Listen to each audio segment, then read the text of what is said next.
Good morning. Welcome to First Universalist Unitarian Church. My name is Karen Monarski, and I've been a member of this congregation since I believe it was 2016. And I serve this congregation as a member of the choir and on the church board. I want to extend a special welcome to everyone joining us here and online this morning. Since 1870, UUWASA has served as a vital voice for liberal religion in central Wisconsin. We are an intentionally free society that welcomes all people just as you are, regardless of age, sexual orientation, ethnicity, or economic situation. Wherever you are on life's journey, you are welcome here. We are currently worshiping both in person and online, so be sure to subscribe to the church's newsletter and follow us on Facebook or Instagram for updates. And with that, let us gather our hearts and minds for worship. Please join me in reciting the church's chalice lighting. Oh, I'm sorry, I forgot the announcements. After today's service, please join us upstairs in the dining hall for our October potluck. And mark your calendars. We'll be having a family movie night here at UUWASA at 7 p.m. on Friday, October 14th.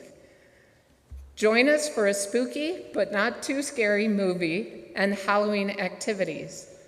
RSVs are appreciated but not required. Write to jessica@uuwasa.org.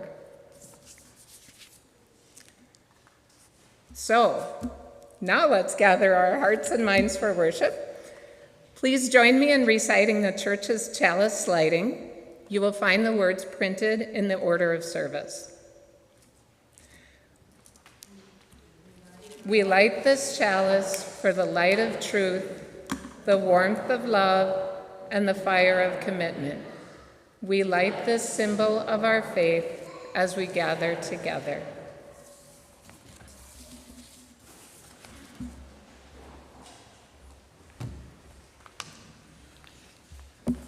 I invite you to rise as you're willing and able for our opening hymn number 1008 in the Teal hymn book, When Our Heart is in a Holy Place.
If you would, please remain standing and join me in our affirmation. The words are in your order of worship. Love is the doctrine of this church. The quest of truth is its sacrament, and service is its prayer. To dwell together in peace, to seek knowledge and freedom, to serve human need, to the end that all souls shall grow into harmony with the divine. Thus do we covenant with each other. In our doxology.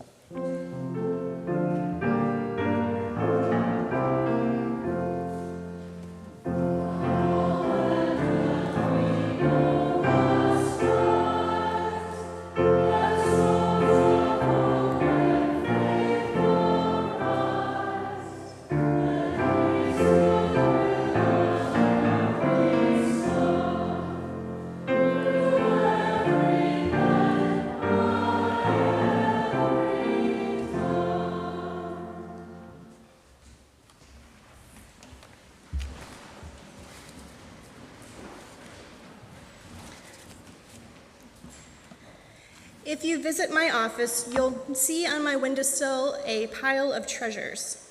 Some were gifts, some were things I think are fun or nostalgic, and some serve as a reminder of the type of person I'd like to be when I grow up.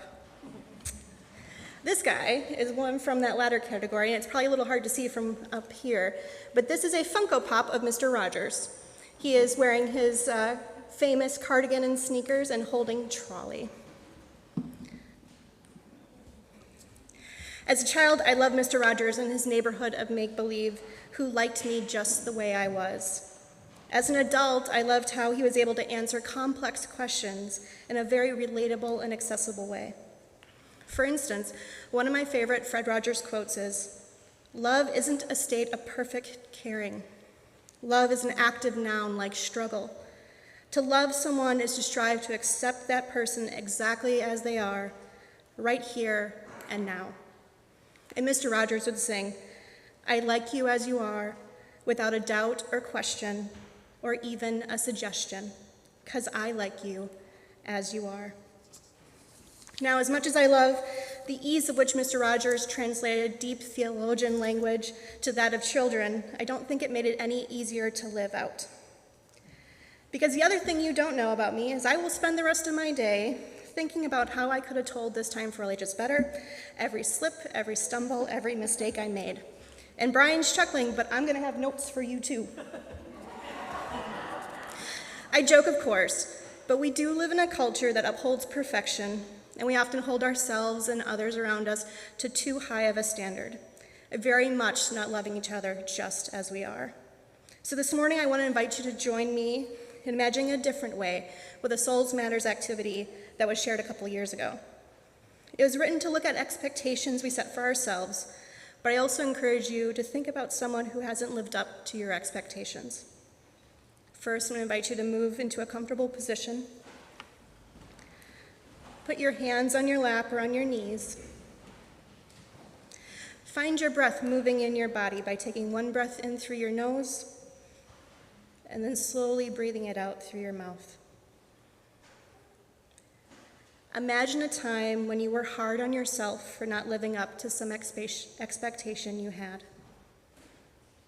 Did you berate yourself? Visualize the moment.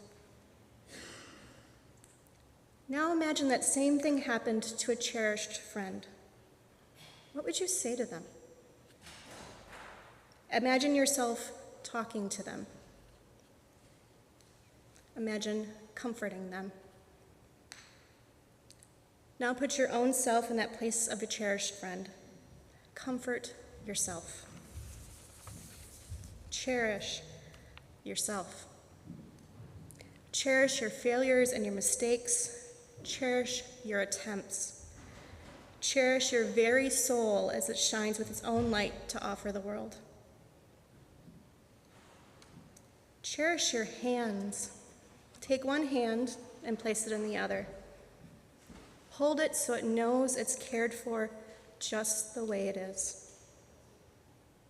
Now reverse your hands and do the same with the other. Cup your face and show your care. Take some deep breaths in and out, and comfort your doubts and your worries. Rest in stillness.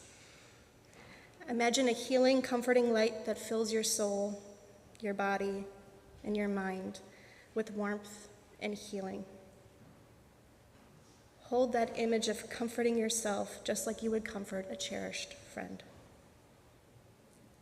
Next time you don't meet your expectations, remember what Mr. Rogers says applies to everyone, even ourselves. I like you as you are, no doubt, without a doubt or a question, or even a suggestion, because I like you as you are. And that was our time for all ages today. Please join me in blessing our children and youth off to their RE groups with May Peace Surround You. The words are printed in your order of worship.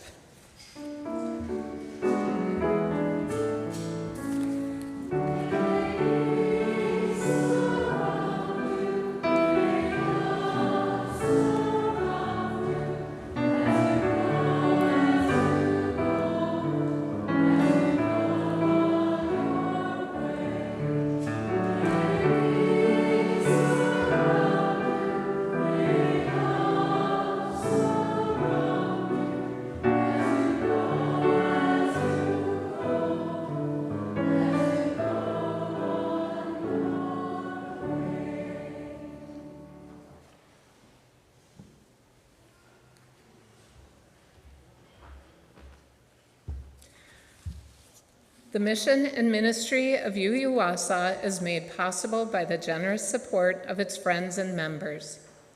Rather than pass a plate at this time, we've placed an offering basket in the back of the sanctuary for you to drop a gift in. You can also stop by our website, uuwasa.org, to make a one-time or recurring gift with your credit or debit card. Thank you for your support.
I'd like to invite all of you to join me in a spirit of prayer and a spirit of meditation.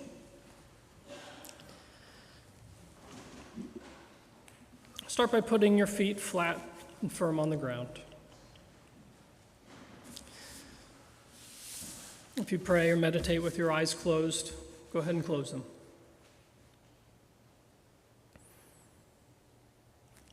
Take a deep breath down into your stomach and slowly exhale.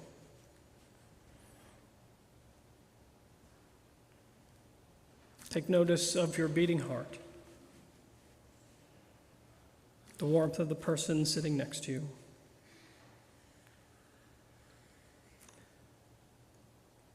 Let us pray. O Spirit of life, in desperate times, all of us have cried, "Increase our faith," as though simply by asking, answers will come down like lightning, bearing truth and bringing harmony to the world. But we in our world hunger for good news. We want the broken whole, the sick well. We want the prisoners freed and the refugees to find home and community. We want to be part of your loving and creating body, part of your good news for the world. And though we want the easy answer, we understand that truth comes slowly, rising like the sun, slowly chasing the dark of doubt away. Because we care, we carry with us burdens of the needs of others. And we hold tenderly this morning the people afflicted by the hurricane in Florida and along the Atlantic coast. We hold tenderly the people of Iran and people caught up in and fleeing the conflict in Ukraine, and those who are in our midst but suffer in secret. O sunrise of new beginnings, hear us as we lift our prayers for those who need healing and loving presence in their lives. Life's Spirit, be present with us as we listen deeply for guidance.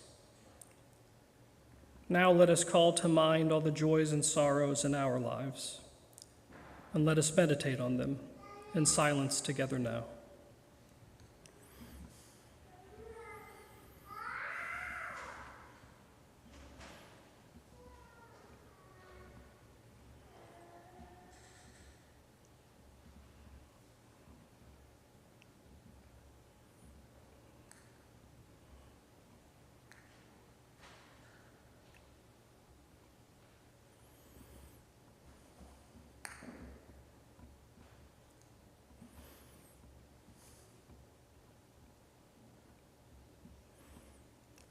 Amen.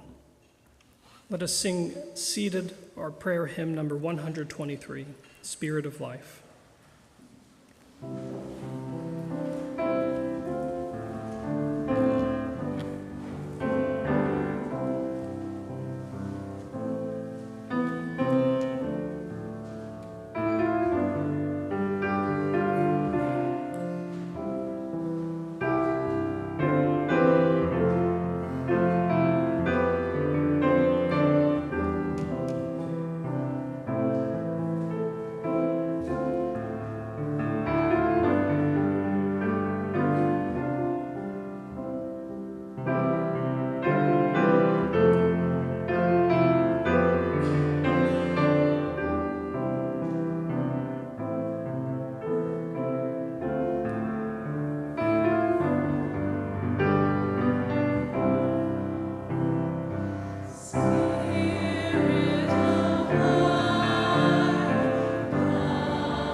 Reading this morning comes from the Gospel according to Luke, beginning in the 17th chapter at the 5th verse.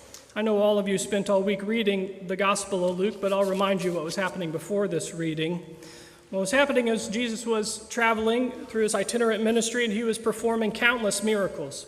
And so they've stopped along the way. They've seen all these miracles, and they turn to their teacher, and the apostles say to the Lord, they say, even though you've shown us all these miracles, increase our faith.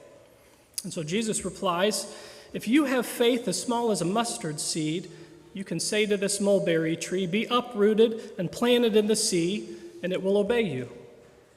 Suppose one of you has a servant plowing or looking after the sheep. Will he say to the servant when he comes in from the field, come along now, sit down and eat? Won't he rather say, prepare my supper, get yourself ready, and wait on me while I eat and drink? After that, then you may eat and drink. Will he thank the servant because he did what he was told to do? So you also, when you have done everything you were told to do, should say, we are unworthy servants. We have only done our duty. Therein ends our reading.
So last weekend I traveled to Washington, D.C. for a friend's wedding.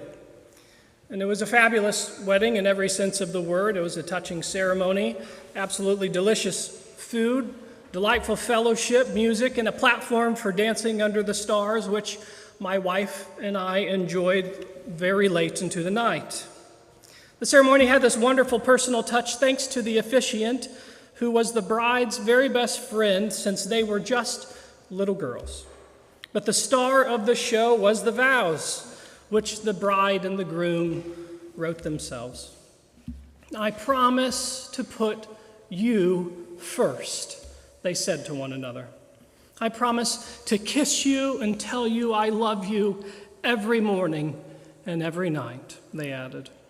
There wasn't a dry eye in the house. I was all misty. Everyone was misty.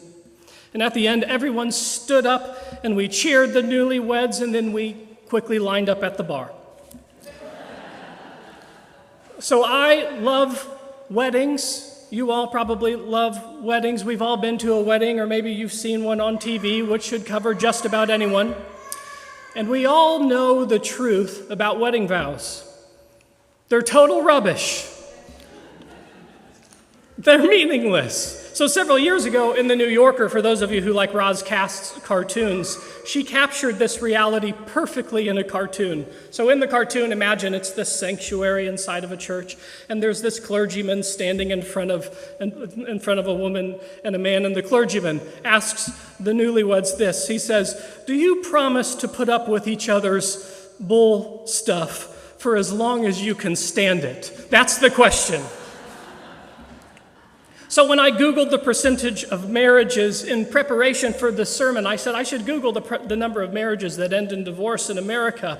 The first result Google gave me back was this: Burgraff, Tash, and Levy, Scottsdale, Arizona's top divorce lawyers. Their tagline, by the way, is "helping you move forward," as if marriage was a step backward. I guess that's the assumption you have to make. So need I say more about marriage in America? So I tend to think of wedding vows as something like the ragtag kids in the Netflix show Stranger Things. Have any of you ever seen this show Stranger Things? I'll describe it if you haven't. There are these kids who fight monsters who escape this terrifying upside-down world. And the kids are witty and lovable and nerdy, and the show's era indulges my 90s, 80s nostalgia. But the thing about these kids is what? They have a secret weapon. A little girl named 11 with superpowers. And so marriage vows, whether they're traditional or unique, are written like we have 11 like superpowers to somehow control our every want and desire, which is pure fantasy. So Thomas Cranmer, the leader of the English Reformation and the former Archbishop of Canterbury, he once said this. He said, quote, "What the heart loves, the will chooses, and the mind justifies." So this is exactly what our reading from Luke was getting at this morning. So in the story, the apostles, they witness miracles. They see Jesus care for the sick. They see him feed the hungry. They see him forgive the undeserving, turn the other cheek, show bravery in adversity. But even after all that, after months and months of following this guy around, seeing him do the right thing, it's still not enough. And so what do they say? They say, "We need more. We need you to do more, and we need you to increase our faith." They demand it. So people in 2022, people like us, we don't ever say things like "increase our faith." But the message of this still applies. So the point of the exchange reminds us that often all of us know what's right, we know what's expected of us, and yet, in the end, we do what we know is wrong. We take the easy way out, we push our responsibilities onto others, we say we're right, even when we know we're wrong. But don't get me wrong about my friend's marriage. I think he found a terrific partner to make a marriage with. And I truly believe that they made their promises in good faith. But when it comes to making promises, we are all apostles screaming, "Increase our faith. Show me you deserve my love. Prove to me you're still worth it. Ignore all of my thoughts as I constantly call all of your faults out." So here's a bit of science on making promises from a doctor by the name of Melissa Ritter, who's a psychoanalyst and psychology professor in New York City. This is what she says about making promises. Quote, only a fraction of our thoughts and feelings are in our awareness at any moment. And we often focus exclusively on those feelings that are most favorable and least threatening to our sense of well-being. Let me put that in other words. While we are making promises to be more nicer or to be more committed, we are seldom aware that deep down in our gut are parallel feelings of doubt and fear and anger that pop up. So Carl Jung was fond of saying that people will do anything, no matter how absurd, in order to avoid facing their own souls. A better version of this comes from the writer Anne Lamott, who said this in a recent interview in Salon. I'm going to quote her because it's so good. Anne Lamott says, "Everyone is screwed up, broken, clingy, and scared, even the people who seem to have it more or less together. They are much more like you than you would believe. So try not to compare your insides to their outsides." But we don't like to hear that we're limited people. Those of us with modern ears hear talk about human limitation as if it's something defeating, even shameful. But I sort of wonder that isn't it more defeating and shame-inducing to constantly hear that we are totally capable of transcending all limitations, but it's just that we haven't been able to pull it off yet, as if perfection is ever an option on the table. But this is the messaging we get. Read this book, and then you will finally have the right perspective.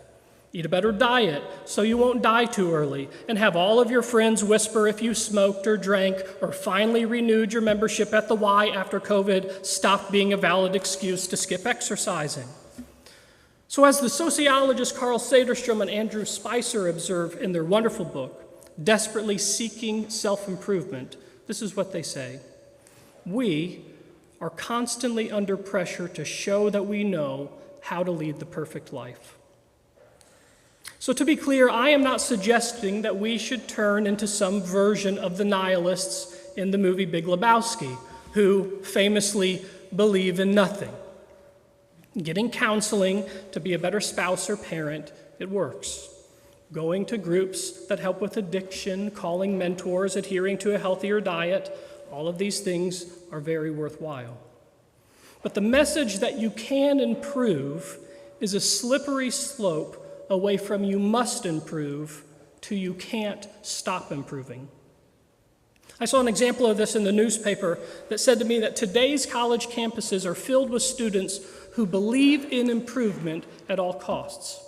And so what the report shows is that students that believe that grades less than an A- is akin to failure. A- akin to failure. And where do you think they got this idea from? They certainly got it from probably their parents, or maybe educators or counselors at school who pushed them to believe that people who try hard enough, play sports enough, volunteer enough, and get into college good enough will one day get a job and become enough to earn acclaim, affection, and love. We all know intuitively that this messaging is damaging, but it turns out that we just can't find the off switch. And so the CDC actually issued a report just a little bit earlier that shows that 44% of American high school students say they feel, quote, persistent feelings of sadness and hopelessness. Every 4 in 10 child you walk by in a high school feels persistent feelings of sadness and hopelessness. So Kate Julian, who writes for The Atlantic, she covered this report of the CDC's, and she said that a major cause of this is anxious parents. So in seeking to insulate their kids from risk and danger, what these parents are doing unintentionally is they are transferring their anxiety onto their kids. And so the question that I came up with after I read this was, how can someone ever truly know love and acceptance when you're trained to believe that weakness and ignorance is solvable? Why would you ever want to share your life with someone when you're told that you already have everything you've got? When love and status are reserved only for those who are becoming more efficient and productive, What happens is they remain just out of reach for everyone. And when we're constantly focused on ourselves rather than on our neighbors, life ends up getting twisted from hopeful ambition into a constant buildup of not enoughness. The irony of believing that everyone has what it takes to be enough, to improve themselves to completion, is that it topples love for your neighbor. If you assume that people are basically level-headed and even-handed, this will endlessly anger you when they inevitably make odd and destructive decisions. This isn't to say that we shouldn't set high standards for ourselves and for others. I think we should. But we should also accept that deep down, we're just human. Lee Ross, who taught at Stanford for a long time, he died just last year. He won all these awards, and he coined this phrase. The phrase is this: fundamental attribution error. So here's the gist of what that long phrase means. When we're explaining someone else's behavior, what we tend to do is we tend to overemphasize that person's character, and we place far too little emphasis on the circumstances that person finds themselves in. You get that? I'm going to read it again. We overemphasize a person's character, and we place far too little emphasis on the circumstances that person finds themselves. So if we see someone doing well at something, we assume that it's because they're a talented, an upstanding person, and not because they were set up for success by background and circumstance. But the thing about the attribution sword is that it cuts two ways. Because whenever we see someone fail, we tend to see the failure as their fault, even if they were living in impossible circumstances. So here's a couple examples of doing this. So Johnny made partner at the accounting firm by the age of 25. Therefore, Johnny is the true MVP. But what we don't know is that Johnny's family paid his way through school so that he could focus on his studies rather than paying bills. And by the way, Johnny's dad golfs with the owner. Here's another example. Jane got lung cancer because she smoked. But what we don't know is Jane's addiction started when she felt relief from her dad's constant emotional abuse with each inhale of a cigarette she stole from her mom's purse. This kind of uncurious thinking that leads to us making judgments about people, what it does is it makes distinctions rather than draw connections. And so St. Augustine, thousands and thousands of years before someone came up with the fundamental attribution error, he saw this in us. And so what Augustine believed is that deep down within all of us, every one of us longs for a deep desire for connection, but that it ends up getting corrupted by sin. And Augustine defines sin like this: sin is an absence of love. And so 2,000 years after Augustine's observation, the author Zadie Smith, she saw something familiar, and she put it this way, quote, "I think the hardest thing for anyone is accepting that other people are as real as you are. That's it. Not using them as tools, not using them as exemplars of things to make yourself feel better or things to get over or under. Just accepting that they are absolutely as real as you are and have all the same expectations and demands. And it's so difficult that basically the only person who ever did it was Christ. The rest of us are very, very far behind," end quote. When I read Zadie Smith's words, I arrive at this conclusion. We can dislike the word sin all we want, but we cannot escape its reality. And so I stumbled just the other day on a wonderful expression of our conflicted desire for connection when I watched the School of Life's tutorial video on how to get married. Now, I hadn't heard of the School of Life until just a couple of weeks ago when a congregant stopped by and she gifted me with a meditation aid of theirs. Are any of you familiar with the School of Life? Well, you're welcome. That's all I got to say about that. The School of Life is a secular education company founded by the French philosopher Alain de Botton. and he founded an educational company devoted to using psychology, philosophy, therapy, art, and culture as tools to bring about growth, calm, and self-understanding from everything ranging from marriage to grief to workplace confidence. And so the marriage video, put yourself in this mind. The marriage video starts with two people reading from a personalized book of imperfections which the couple created in the months before marriage by jotting down their mistakes that they made in past relationships and listing all of their unfortunate tendencies. And so as you're watching the video, one in the couple looks at the person they're about to get married to and says, for example, "I'm really not good at communicating my feelings maturely." And the other one turns to their partner and says, I'm going to tend to assume that if you're upset, it is always going to have something to do about me. And this goes on and on back and forth. And then a voiceover comes over and tells us, self-righteousness is, after all, the great enemy of love. So in other words, if you're focused on your own rightness, the other person in the relationship will naturally always appear wrong. You will wonder, why can't this person change to be more like me rather than just accept them for who they are? And so after the couple go back and forth talking about all their faults and imperfections, they then turn to one another and they say in unison these words, "Neither of us is fully sane or healthy, but we are committed to treating each other as broken people with enormous kindness and imagination," and the real kicker is the last line, "when we can manage it."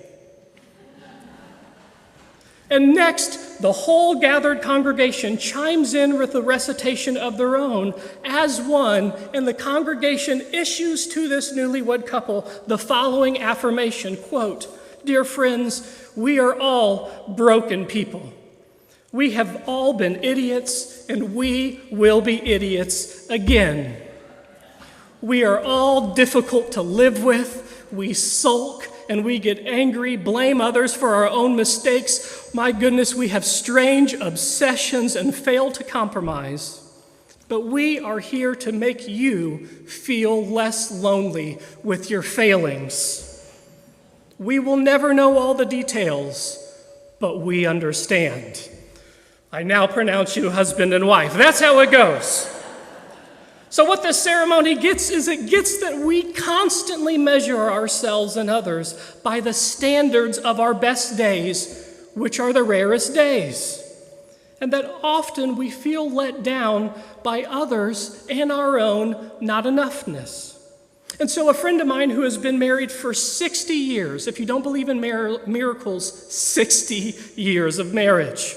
So he told me that about 20 years ago, he started this new morning ritual. And so this is what my friend says. He says that every morning he wakes up and he rolls over to his lovely wife and he whispers into her ear. He says, "I'm very sorry. Thank you. And I forgive you." Mind you, nothing has happened in the day yet. But here's why he does this. Here's what he means. He says, "I'm sorry for being annoying later at breakfast.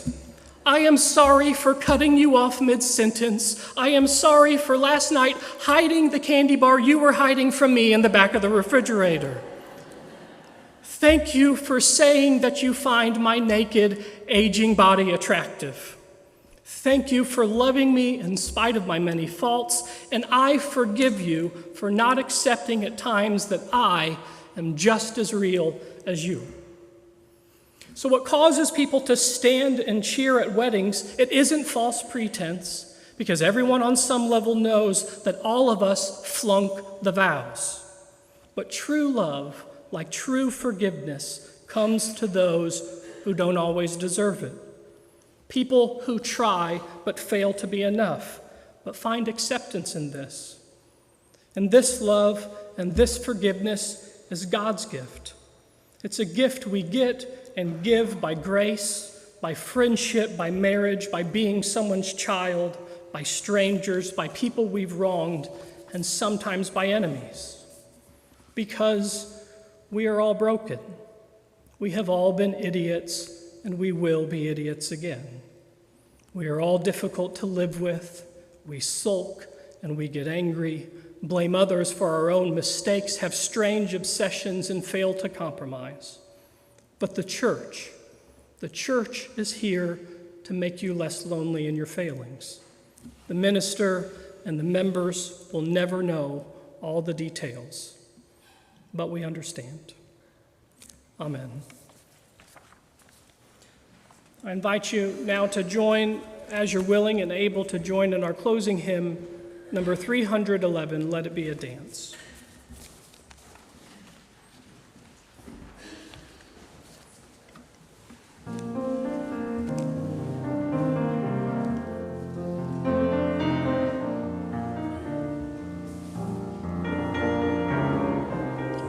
Please rise.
If you came here with someone this morning, I invite you to reach out and take their hand.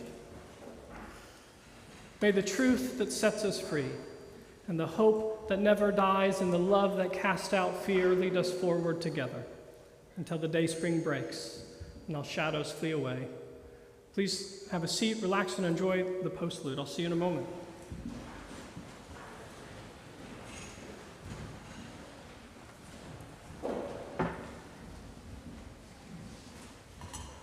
When you get the hang of this, I'd love it if you guys started to sing along. The words are in the program. They learned this by ear.